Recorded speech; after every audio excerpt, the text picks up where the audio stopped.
gledajte ovoj strani. Ja sam Marko Petković. Ja sam Edan Đurašević. Vi gledate Push Tricks for the Chicks. Epizoda 7.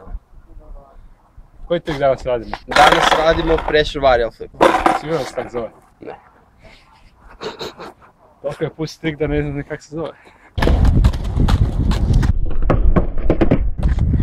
Pobaci da mi koliko radi.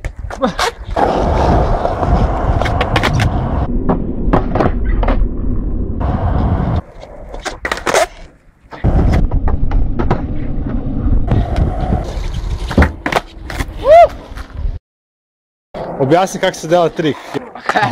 Pa objasni kako se dela, jel te, kako ga delaš? Sigurno se? Kaj, kresi kada bilo? Pa trik tip neki, jel te. Dakle.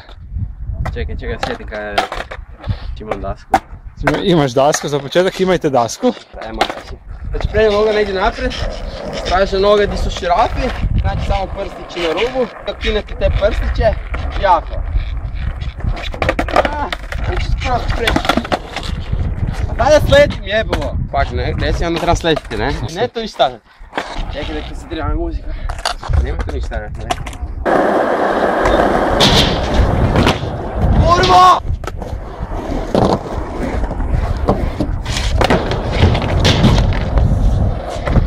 Kako je opcijapada?